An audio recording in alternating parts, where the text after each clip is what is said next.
ചൈതന. ഇന്ന് ഞങ്ങള് വിലിഷന്റെ വീട്ടിലേക്ക് വന്നേക്കാണ്.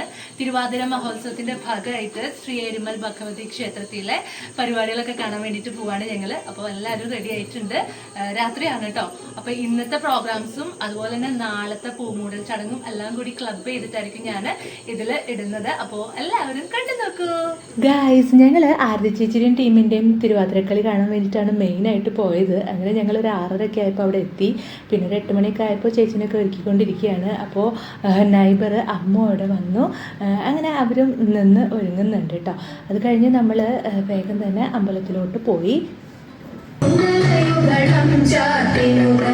ഞങ്ങൾ അവിടെ ആദ്യം എത്തിയെങ്കിലും അവരുടെ ടീം മെമ്പേഴ്സ് 14 പേരുണ്ട്. അപ്പോൾ എല്ലാവരും എത്താത്തത് കൊണ്ട് കുറച്ച് കഴിഞ്ഞിട്ടേ തുടങ്ങുള്ളൂ. അപ്പോൾ ആ സമയം ഞാൻ അവിടുത്തെ വിഷ്വൽസൊക്കെ ഇങ്ങനെ കവർ ചെയ്ത് നടക്കുകയാണ്. അപ്പോൾ പിറ്റേന്ന് പൂമൂടൽ ചടങ്ങും പൊങ്കാലൊക്കെ ഉള്ളതുകൊണ്ട് അതിനുള്ള ഒരുക്കങ്ങളാണ് കണ്ടുകൊണ്ടിരുന്നത്. അത് കഴിഞ്ഞിട്ട് ഞാൻ വേറെ ടീമിൻ്റെയൊക്കെ പ്രോഗ്രാംസ് കണ്ടുകൊണ്ടിരിക്കുകയാണ്. ചേച്ചിയുണ്ട് കേട്ടോ. പൊപ്പനെയും ചിന്നനെയും വല്യമ്മയുടെയും അപ്പൂൻ്റെ അടുത്ത് ഇരുത്തി. പിന്നെ ചേട്ടനാണെങ്കിൽ അവിടെ നിൽക്കുന്നുണ്ട്. പിന്നെ അങ്ങോട്ടും ഇങ്ങോട്ടും ഒക്കെ ആയിട്ട് ഇങ്ങനെ നടന്നുകൊണ്ടിരിക്കുകയാണ്.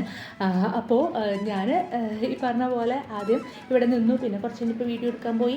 അങ്ങനെയായിട്ട് അവിടെ എൻജോയ് ചെയ്ത് നടക്കാൻ കേട്ടോ. അപ്പോൾ ഞാൻ തിരുവാതിരക്കളി ഇതുവരെ നമ്മുടെ അടുത്ത ബന്ധുക്കളൊന്നും കളിക്കുന്നത് കണ്ടിട്ടില്ല.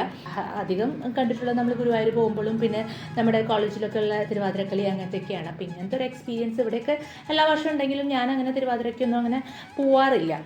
ചേച്ചിയുടെ ടീം മെമ്പേഴ്സ് 14 പേരും എത്താത്തത് കൊണ്ടാണ് അവരുടെ തിരുവാതിരക്കളി വൈകുന്നത് കേട്ടോ. അപ്പോൾ നമ്മൾ ബാക്കിയുള്ള പ്രോഗ്രാംസൊക്കെ കണ്ടുകൊണ്ടിരിക്കുകയാണ്. തുള്ളൽ, കൈകൊട്ടിക്കളി, തിരുവാതിരക്കളി അങ്ങനെയൊക്കെ ആയിട്ട് ഒരുപാട് പ്രോഗ്രാംസ് ഉണ്ടായിരുന്നു കേട്ടോ. മാർഗശീർഷ മാസത്തിൽ, അതായത് ധനുമാസത്തിൽ ശ്രീ പരമേശ്വരൻ്റെ ജന്മനക്ഷത്രമായ തിരുവാതിര നാളിൽ ഭക്തനിർഭരമായ അനുഷ്ഠാനങ്ങളോടുകൂടി ദാമ്പത്യ സൗഖ്യത്തിനും സദ്ഭർത്ത ലാഭത്തിനുമായിട്ട് തിരുവാതിര വ്രതം ആചരിക്കുമ്പോൾ ശ്രീ ഏരിമൽ ഭഗവതി ക്ഷേത്രത്തിൽ തിരുവാതിര മഹോത്സവം 2 ദിവസങ്ങളിലായിട്ടാണ് നടന്നത്. ജനുവരി 12ഉം 13ഉം. അപ്പോൾ ആദ്യത്തെ ദിവസം 12-ാം തീയതിയിലത്തെ പ്രോഗ്രാമാണ് ഇപ്പോൾ കണ്ടുകൊണ്ടിരിക്കുന്നത്. തിരുവാതിരക്കളി, കൈകൊട്ടിക്കളി തുടർന്നുള്ള പരിപാടികൾ, ക്ഷേത്രകലകൾ അവിടെ ഉണ്ടായിരുന്നു.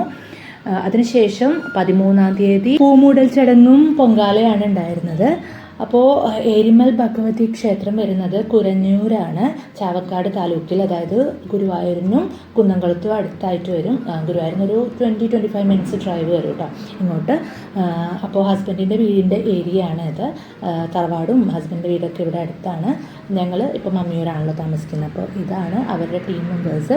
എല്ലാവരും ഇവിടെ ഉണ്ട്. അപ്പോൾ അനിയൻ്റെ വൈഫ് അഖില ഉണ്ട്, പിന്നെ മേമന്മാരുണ്ട്, അതുപോലെ നൈബേഴ്സും എല്ലാവരും കൂടിയിട്ടാണ് തിരുവാതിര കളിക്കുന്നത്. അപ്പോൾ ഈ ഒരു ടീം വന്നിട്ട് ഹസ്ബൻഡിൻ്റെ വീടിൻ്റെ അടുത്തുള്ള നൈബർ ഷാമിനും ഒക്കെ കൂടി കളിക്കുന്ന തിരുവാതിരയാണ്. പിന്നെ വേറെയും കുറേ പ്രോഗ്രാംസ് ഉണ്ടായിരുന്നു. അപ്പോൾ എല്ലാം ഒന്നും ഞാൻ കവർ ചെയ്തില്ല. കൂടുതലും ഇതിൽ പാട്ടിടാൻ പറ്റില്ലല്ലോ. അപ്പോൾ അതുകൊണ്ട് വ്ളോഗിൽ അധികം ഇട്ടില്ല. ഇവരുടെ പ്രോഗ്രാം മെയിനായിട്ട് ഞാൻ കവർ ചെയ്തത്. അപ്പോൾ എന്തായാലും സന്തോഷമുണ്ട് ഇതൊക്കെ കാണാൻ സാധിച്ചതിൽ. ബ്ലോഗിൽ ഫുൾ സോങ് ഒന്നും ഇടാൻ പറ്റാത്തത് കൊണ്ടാണ് ഞാനിങ്ങനെ കുറച്ച് ഇടുന്നത് കേട്ടോ. ഇതാ ചേച്ചിയുടെയും ടീമിൻ്റെയും തിരുവാതിരക്കളി തുടങ്ങിയപ്പോൾ ഒരു 10:30 കഴിഞ്ഞു കേട്ടോ.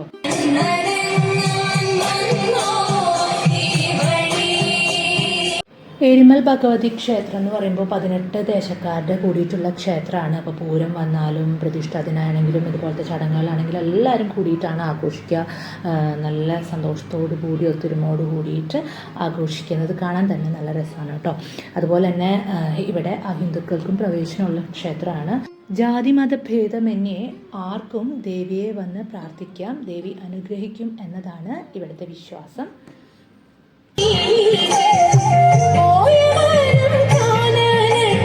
അങ്ങനെ ഇതൊക്കെ കഴിഞ്ഞിട്ട് വേണം ഞങ്ങൾക്ക് വീട്ടിലെത്താൻ. പിറ്റേന്ന് പൂമൂടൽ ചടങ്ങൊക്കെ എടുക്കണമെങ്കിൽ മക്കളെ സ്കൂളിൽ വിട്ടിട്ട് വേണം വരാനും.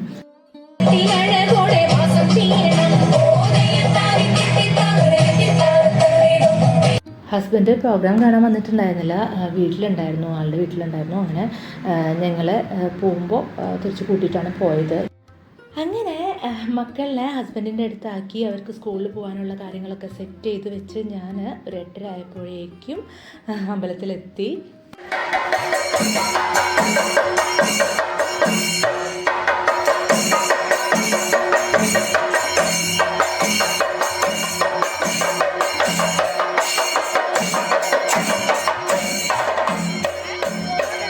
രാവിലെ 8 മണിക്ക് പൂമൂടൽ ചടങ്ങൊക്കെ ആരംഭിക്കുമെന്ന് പറഞ്ഞുകൊണ്ട് ഞാൻ കത്തിച്ച് വെച്ച് പോയി. പക്ഷേ അവിടെ പുലർച്ചെ വരെ പ്രോഗ്രാംസൊക്കെ ഉണ്ടായിരുന്നതുകൊണ്ട് ആളുകളൊക്കെ എത്താൻ വൈകി. അപ്പോൾ അതുകൊണ്ട് തന്നെ ചടങ്ങുകൾ കുറച്ച് വൈകിട്ടാണ് തുടങ്ങിയത് കേട്ടോ. അങ്ങനെ ആദ്യം പൂമൂടൽ ചടങ്ങാണ്. അതിനുശേഷം പൊങ്കാല. അപ്പോൾ എല്ലാവരും പൊങ്കാല ഇടാനുള്ള സ്ഥലങ്ങളൊക്കെ കണ്ടുവെച്ച് ഒക്കെ റെഡിയാക്കി നിൽക്കുകയാണ് കേട്ടോ. അപ്പോൾ അവർക്ക് വേണ്ട പൊങ്കാല ഇടാനുള്ള സാമഗ്രികളൊക്കെ അവിടെ നിന്ന് തന്നെ കൊടുക്കും. വിറകും അതുപോലെ തന്നെ തേങ്ങയൊക്കെ കൊണ്ടുവന്നാൽ മതി. ബാക്കിയെല്ലാം അവിടെ നിന്ന് പ്രൊവൈഡ് ചെയ്യും കേട്ടോ. ഒരു 351 രൂപ അവിടെ പേ ചെയ്ത് കഴിഞ്ഞിട്ടുണ്ടെങ്കിൽ എല്ലാം അവിടെ സെറ്റ് ചെയ്ത് കലം ഉൾപ്പെടെയുള്ള സാമഗ്രികൾ അവർക്ക് കൊടുക്കും. അപ്പോൾ ആദ്യം പൂമൂടൽ ചടങ്ങാണ്. അപ്പോൾ അതിനായിട്ട് എല്ലാവരും അങ്ങനെ ക്യൂ ആയിട്ട് നിൽക്കുകയാണ്.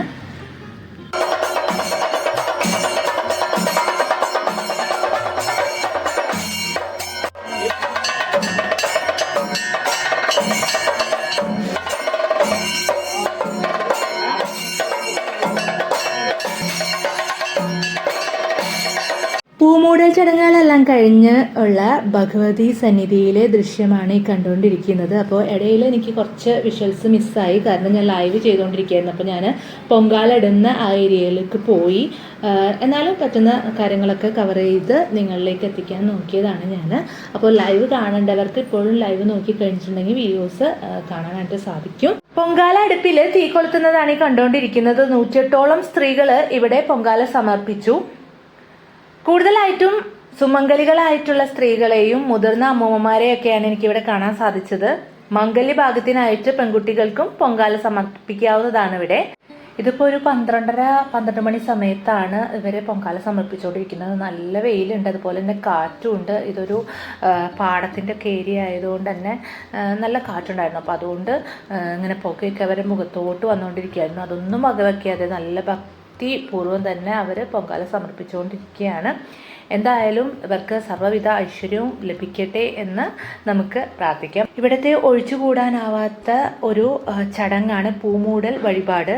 ശ്രീ എരുമൽ ഭഗവതിക്ക് പൂമൂടൽ സമർപ്പിക്കുമ്പോൾ ഗൃഹ ദാമ്പത്യ സർവ്വ ഐശ്വര്യം പ്രദാനം ചെയ്യുന്നതോടൊപ്പം തന്നെ ദേവീ ചൈതന്യം പ്രകാശിത പൂരിതങ്ങളായി അതിൻ്റെ മൂർധന്യാവസ്ഥയിലെത്തുമെന്നാണ് വിശ്വാസം. ഞാൻ തിരുവനന്തപുരത്തുള്ള സമയത്ത് ആറ്റുകാൽ പൊങ്കാലൊക്കെ ഉണ്ടെങ്കിലും ഇതുപോലെ അടുത്ത് പോയി നിന്ന് പൊങ്കാല കാണാനുള്ള അവസരം ലഭിക്കുന്നത് ഇതാദ്യമായിട്ടാണ്. അപ്പോൾ അതൊരു തികച്ചും വ്യത്യസ്തമായിട്ടുള്ള ഒരു അനുഭവമായിരുന്നു അവരുടെ കൂടെ നിന്ന്. ഞാൻ പൊങ്കാല സമർപ്പിച്ചില്ലെങ്കിലും എനിക്ക് അവിടെ കൂടാൻ സാധിച്ചത് തന്നെ വലിയ അനുഗ്രഹമായിട്ട് തോന്നി. ഇതൊക്കെ കഴിഞ്ഞിട്ട് അവർ പൊങ്കാല വെന്ത് കഴിഞ്ഞപ്പം അത് തലയിലേറ്റിയിട്ട് ഭഗവതിയുടെ സന്നിധിയിലേക്ക് പോകുന്ന വിഷ്വൽസാണ് ഈ കണ്ടുകൊണ്ടിരിക്കുന്നത്.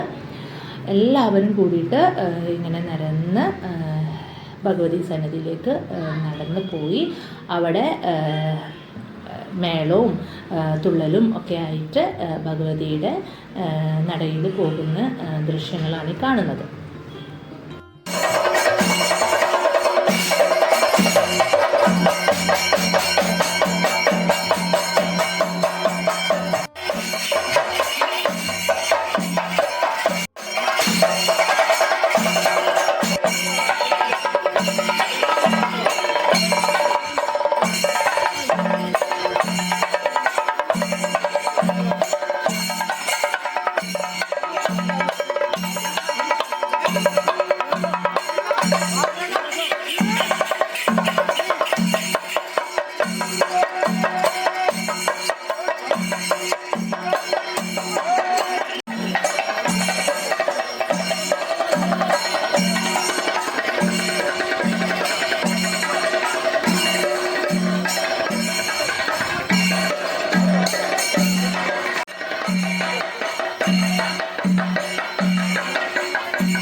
അപ്പോൾ ഇന്നത്തെ വ്ലോഗ് ഇത്രയേ ഉള്ളൂ. നിങ്ങൾക്ക് ഈ വീഡിയോ ഇഷ്ടപ്പെട്ട് കഴിഞ്ഞ് കഴിഞ്ഞാൽ ഷെയർ ചെയ്യാനും സബ്സ്ക്രൈബ് ചെയ്യാനും ലൈക്ക് ചെയ്യാനും മറക്കരുതേ.